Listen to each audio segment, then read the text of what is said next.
Direct News TV. May 29, 2023. NATO soldiers injured in Kosovo clashes with Serb protesters.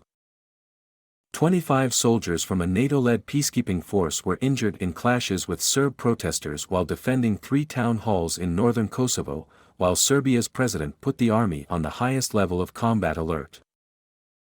The NATO-led Peacekeeping Kosovo Force, or KFOR, condemned Monday's violence, which erupted after ethnic Albanian mayors took office in northern Kosovo's Serb-majority area following elections boycotted by the Serbs. While countering the most active fringes of the crowd, several soldiers of the Italian and Hungarian KFOR contingent were the subject of unprovoked attacks and sustained trauma wounds with fractures and burns due to the explosion of incendiary devices, it said in a statement. Kosovo President Vjosa Osmani accused her Serbian counterpart Aleksandar Vučić of destabilizing Kosovo. Serb illegal structures turned into criminal gangs have attacked Kosovo police, KFOR officers and journalists. Those who carry out Vučić's orders to destabilize the north of Kosovo must face justice, Osmani tweeted. Vučić said that 52 Serbs were injured in the clashes, 3 of them seriously.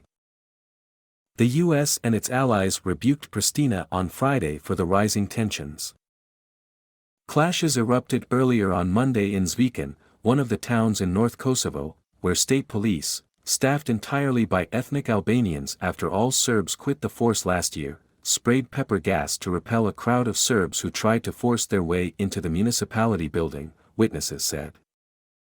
Serb protesters threw tear gas and stun grenades at NATO soldiers and spray-painted NATO vehicles with the letter Z, a Russian sign used in the war in Ukraine, according to the Reuters news agency. In Leposavić, close to the border with Serbia, U.S. peacekeeping troops in anti-riot gear placed barbed wire around the municipality building to protect it from hundreds of angry Serbs gathering nearby.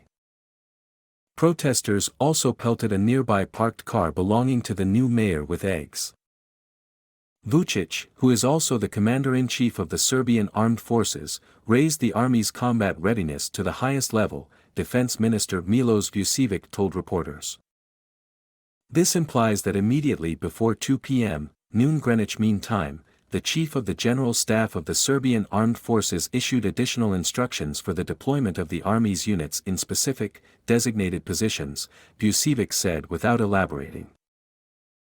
Earlier, KFOR said in a statement that it has increased its presence in 4 municipalities of northern Kosovo following the latest developments in the area. In line with its mandate, KFOR is ready to take all necessary actions to ensure a safe environment neutrally and impartially, it said, adding that its commander was in close contact with the security agencies of Kosovo and Serbia. The peacekeepers also acted to protect the town halls in Zubin Potok and North Mitrovica from possible threats. Igor Simic, deputy head of the Serb List Party, accused Kosovo Prime Minister Albin Kurti of fueling tensions in the north. "We are interested in peace," Simic told reporters in Zvikan. "Albanians who live here are interested in peace, and only he, Kurti, wants to make chaos." Serbs, who form a majority in Kosovo's north, have never accepted its 2008 declaration of independence from Serbia and still see Belgrade as their capital more than 20 years after the Kosovo-Albanian uprising against repressive Serbian rule. Ethnic Albanians make up more than 90% of the population in Kosovo as a whole, but northern Serbs have long demanded the implementation of a European Union-brokered 2013 deal for the creation of an association of autonomous municipalities in their area. In April this year, Serbs refused to take part in local elections, and ethnic Albanian candidates won the mayoral races in 4 Serb-majority municipalities with a 3.5% turnout. Serbs demand that the Kosovo government remove ethnic Albanian mayors from town halls and allow local administrations financed by Belgrade to return to their duties. "It seems like the police were slightly caught off guard this morning," he said. "They pushed them back and used gas to get them to disperse, but so many people are there." Baig added that a NATO representative at the scene asked a Serb politician to tell the protesters to de-escalate the situation, but the official said the demonstrators would not listen to any such call and it would prompt further escalation. On Friday, 3 of the 4 mayors were escorted into their offices by police, who were pelted with rocks and responded with tear gas and water cannon to disperse the protesters.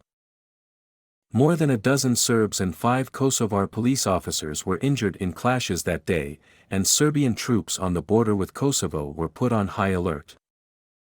Bid to ease tensions.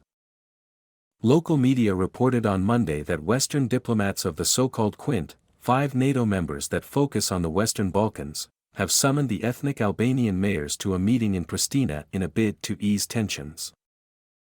On Sunday, NATO Secretary-General Jens Stoltenberg called on the Kosovo government to lower tensions with Serbia. Pristina must de-escalate and not take unilateral, destabilizing steps, Stoltenberg tweeted. After a phone call with EU Foreign Policy Chief Josep Borrell, Kurti tweeted, emphasized that elected mayors will provide services to all citizens. NATO peacekeepers were deployed in Kosovo after a 1999 NATO bombing campaign that drove the Serbian military and security police out of Kosovo, ending a brutal campaign against ethnic Albanian rebels. My name is Kingsley. Please like, share, subscribe and hit that notification bell so you can be the first to be notified whenever we post. You won't regret it.